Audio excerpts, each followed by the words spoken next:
Finally, someone has dropped the Flash full plot leak so I can talk about it. This is not coming from me. It's coming from someone who is pretty respectable and he's got a very good track record. World of Geekdom, who got information right about Shazam and The Matrix and Godzilla. So yo, what is freaking good, YouTube? Warstu here. If you are new around, and make sure to subscribe to never miss any of the Marvel, DC, pop culture based videos we do on a daily basis. We cover news, theories, plot leaks and everything in between. Please subscribe to the channel. It would really help me. Turn notifications on and comment down below. Also check us out on Instagram at Warstu if you want to see the beautiful face behind the beautiful voice. Also check us out on Twitter. I've got like 5 followers, Warstu G. Right, let's get into this video. So it is worth saying that personally, based on what's happened recently with the main star Ezra Miller, I don't feel like Warner Bros can actually release this movie, but let's go over the full plot leak from World of Geekdom. Now, I will leave the link to the original video, and it's been corroborated by viewer Anon. Not that actually means anything. Doesn't mean anything at all. But it is cool when someone else says, yeah, this looks right. This will be a fairly lengthy video, but seeing as we've got a heavy DC community on the channel, I thought I'd go over it. So, let's break it down. The heart of the story is still based around Barry rescuing his mother from the murder and proving that Henry Allen, his father, was innocent, so the story is still here. But the actual plot of the movie itself is different. It's like a DCEU version of Flashpoint, and it's not related to the comics realistically. I think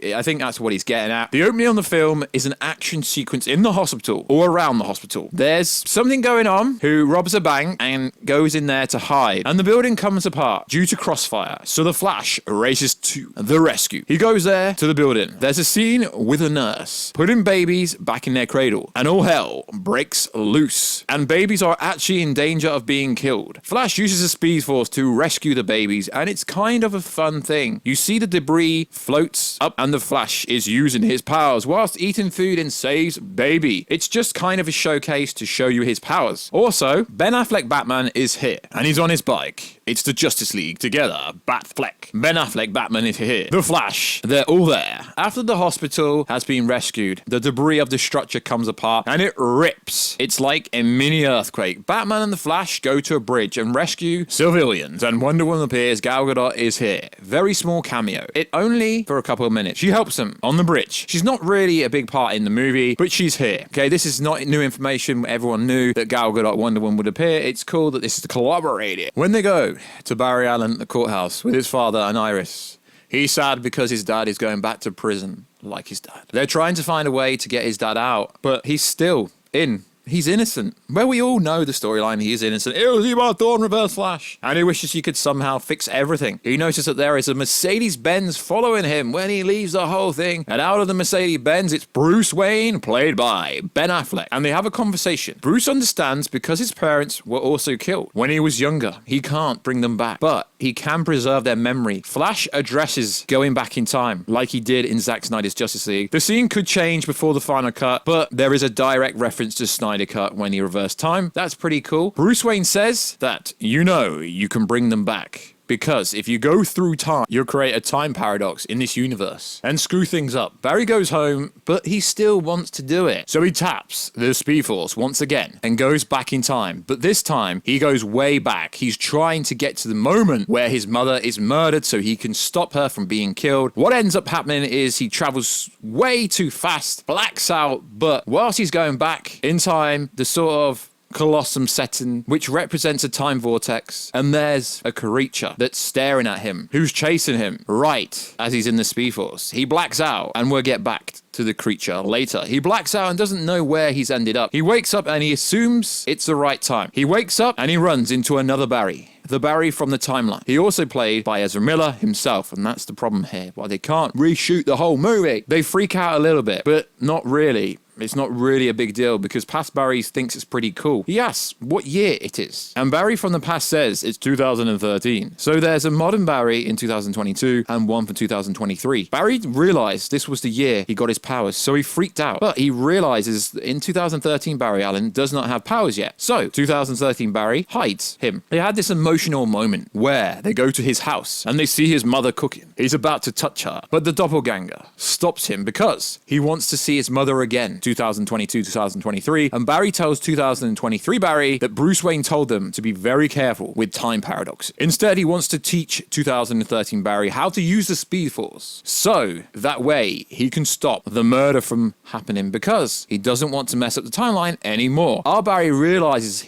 he's never going to go to the lab and get struck by lightning now. So he takes Barry from 2013 to the lab to the position in the exact same place he was in to guarantee he gets the Flash powers from the lightning strike. Well, at least they've got somewhat of the origin true. They go to the lab and it's thundering outside. He puts him in the right place. But what happens is our Barry, the present Barry, is standing in the way of 2013 Barry. So when the lightning strikes, they both get struck. What ends up happening is modern Barry loses his powers, whilst 2013 Barry gets his powers. Now the younger Barry is the Flash. They go back to the house. They discuss this because he has to get his powers back and go back to his original time. He messed up big time. Modern Barry wants to find the Justice League, but 2013 Barry doesn't even know what the Justice League is because they didn't inform till after that. It's played up for jokes because the Justice League didn't exist up until this point in 2013. Barry discusses the issues with Superman, the government, because they're like, oh, I want to go see Superman, but he's got an issue with the government right now. But he does not know who Wonder Woman is and only heard of Aquaman via rumor. So the only one they know is Bruce Wayne because he's relatively famous. They had this training montage where he teaches 2013 Barry how to go fast and tap into the Speed Force, and they get some new Flash suit, including the ring that carries the Flash suit. We actually see this in the movie and we've seen it in trailer. If people were worried about how they were going to do the next part coming up, it's actually pretty cleverly done. I'll be the judge of that. They go find Bruce Wayne. Both of them only know of Ben Affleck Batman because that's the Batman in their universe. But when they go to Wayne Manor, it's not the same Wayne Manor. Interesting fact, they filmed this part literally about 30 miles from where I live. I actually went to see where they filmed it, and security tried to kick me off the grounds. But that's a story for another time. This is a mansion from the Tim Burton Batman universe, not the one in the DCEU. They're looking for Bruce. They see an old man cooking spaghetti. He's got big grey beard, crazy hair, and that's Michael Keaton. I'm really not a fan of Michael Keaton returning, but that's a story for another time. They get into a scuffle where it's Bruce Wayne with the kitchen instruments versus two Barrys, and Keaton says, "You wanna go nuts?"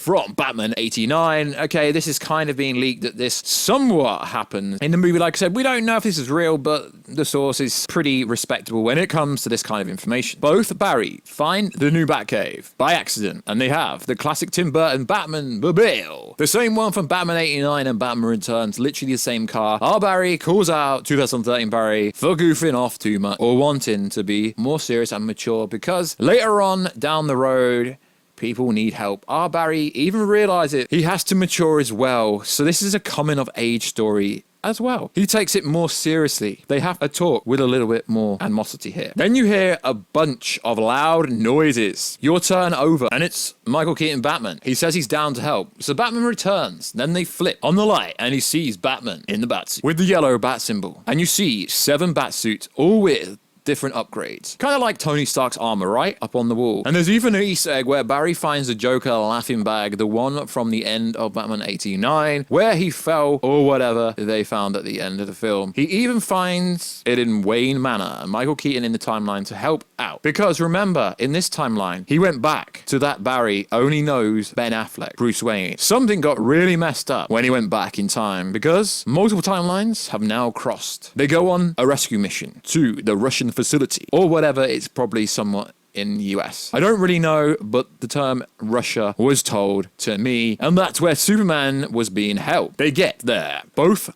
Flashes and Batman fight the guards. Even though Flash does not have his powers, Keaton is a total badass. We see some really awesome battering action. They take out the guards and get to the floor where they're holding Superman. But when they get there, it's not Superman, it's Supergirl. I'm actually really looking forward to Sasha Calle. That probably sounded sarcastic, but I actually am looking forward to Sasha Calle Supergirl. This timeline has been altered again. Apparently, in this movie, Supergirl is not a woke character. That's what some people thought she was going to be, but she's not. She doesn't trust any humans. They rescue her and go back to Wayne Manor. There's a scene where Barry puts a blanket over her. I'm guessing to hide in the Batcave, and that is here. She wakes up later on and discusses that her cousin Kal-El, which is Superman, died on the way to Earth, so he's dead, but Supergirl makes it to Earth in this timeline. She doesn't join them right away, but what happens is they talk about what Zod is doing. It's the same thing as Man of Steel, where he wants the Codex or whatever. They want to harvest her powers and build a new Krypton on Earth. It's the same plot, but it's with Supergirl, and they have changed things. I mean, I don't really like this part. I think this part's absolutely trash, and this part's been rumored for such a long time. I think this is terrible that they're doing that. She's apprehensive to join, but Barry realizes they can't fight because our Barry does not have powers. There's a thunderstorm outside. Michael Keaton, Bruce Wayne, offers to help. He straps Barry to an electric chair, straps a bat kit to it, electrocutes him, electrocutes the kit. Some of the Benjamin Franklin thing to revamp powers for Barry, but it does not work. He gets electrocuted, but he still does not have powers. What sucks, from what I've been told, is that Ezra Miller, despite all the controversy that's going on right now,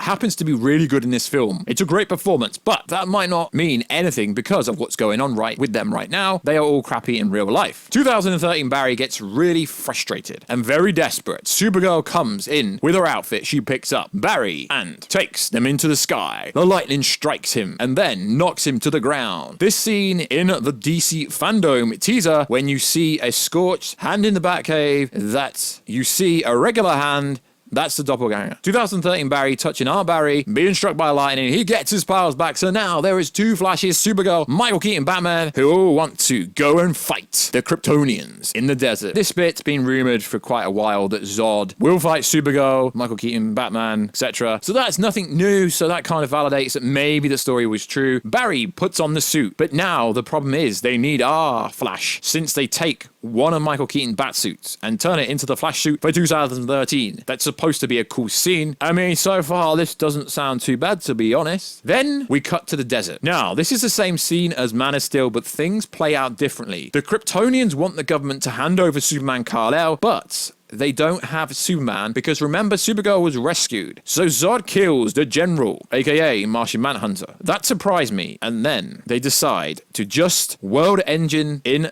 the desert of the city. Hang on a minute. That surprised me. Then decides to just world engine in the desert instead of the city. Okay. He wants to create the Kryptonian thing in the desert instead of the city this time. What happens is they fight with the Kryptonians and the military. Here, they have a military, the Kryptonians fight. And Batman shows up in the classic Batwing from Batman 89. This is awesome. Supergirl is flying next to them. Flashes are in the Batwing behind Batman. So the two Barrys jump and start to fight the Kryptonians. Supergirl's there too. Batman is shooting them from the Batwing. And so Zod fights Supergirl, takes her down, and uses the machine to try to extract the power out of her. But the two Flashes stop them. That's a very exciting fight. Batman is injured in the fight. Zod is defeated. Supposed to be a really good fight. And Barry goes to Michael Keaton, apologizes for dragging him into this. And then Batman tells him, "You already brought me back. You assume he dies here. But there's more to come." Flash of 2022 2023 says goodbye to the one from 2013, and he wants to go back to the future. Now, I want to go back for a minute and tell you about a scene that happens in the middle of the film. It is very important, and there's a reason why I'm saving to talk about it now. In the middle of the movie, Barry from the present that goes back in time tries to figure out how to save his mum and prevent her from being killed. He realizes that she was making dinner when she got killed, and she bought a can of tomato sauce at the convenience store. What he does, he goes to the convenience store and removes all the tomato sauce cans. So she has to go back to the store or go to a different store to prevent her from dying. He realizes that doing that did alter time. When he says goodbye to the Flash, he goes back to the convenience store. They took the tomato sauce off the shelf. He realizes he has to put the stuff back because his mum has to die in this timeline to be okay. Okay, now this bit here actually has come out from some kind of Twitter scoopers over the last month or so. I've read this before. I've covered this bit here before. So maybe it's looking like things are lining up. There is an emotional scene here where he runs into his mum. He's in a costume apparently. And basically the Flash, they talk. He's like, "I'm about to lose someone that I love." And then she's like, "Well, as long as you preserve the memory, they'll always be with you." It's a scene like that. Those aren't the actual words, but it's something like that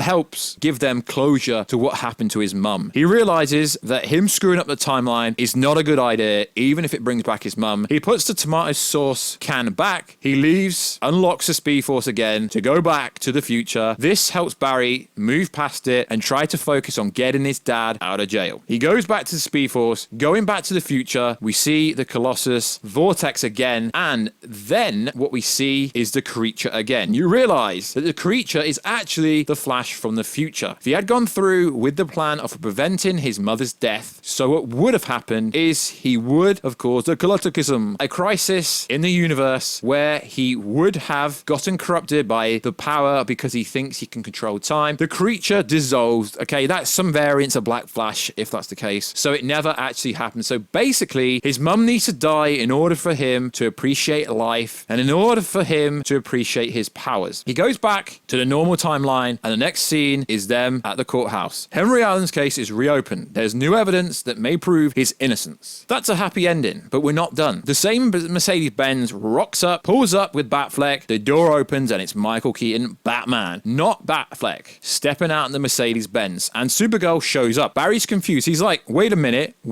how are you? I chose to put the tomato can back. My mum died. How are you here? And then they're like, well, maybe you can tell us what happened. And this is where the movie ends. But there is a post-credit scene that's very important. Okay, I added the very, depending on where they go. Post-credit scene starts with Barry helping out a drunk Aquaman out of a bar. Jason Momoa does have a cameo, and then Barry's like, wait here. He all messed up whatsoever, so he goes home, turns on his computer, goes to the fridge to get milk or something. Then there's a distress call on the computer monitor. He goes to it, and it's Batfleck in the Batsuit. So yeah, we've heard about the scene that sets up Crisis or Batfleck potentially returning and Batfleck saying, Barry, we need your help, like a reverse Batman v Superman scene. To be honest, this does line up with things that I've seen before. A lot of this I haven't seen before, but the plot leaks I got from test screenings, this does somewhat line up with it for like 50%. And the next one is, he's like, Barry, you got to help me. You changed the timeline. You got to rescue me. It's implied that he's in another universe and you can somehow talk to him, but that's not stated. And this is the post-credit scene. Ben Affleck Batman does still exist somewhere, and Barry may have to go back to save him. Okay, this plot leak lines up with test screening information I do already have. I'm not going to say which parts, but a good bunch of it does line up. So full credit to Geekdom. I will leave the video down below. I will leave the link to the Reddit post where I got it from. This is the full plot synopsis for The Flash come out next year. Let's see how much of this comes true. We know the first trailer is coming out soon because they're trying to hide Ezra Miller's controversy in real life. As I said, I don't like to cover negative subjects, but it does look like Ezra Miller will be losing his role of the Flash. I do want them to reshoot the whole movie because I don't think if what they're saying is true about Ezra Miller, he shouldn't have the limelight and shouldn't be a star in the DC universe with the Flash, which is literally one of my favorite. Literally, Flash is in the channel logo, the banner, the outro, the intro. This whole channel started on the Flash, so the Flash character is very important to me. I'm sorry, sometimes you guys think I want to be negative. I don't want to be negative. This does line up with the plot leaks I've seen from test screeners before, but it's in much more detail. Sorry that this is like a 20-minute video, but yeah, this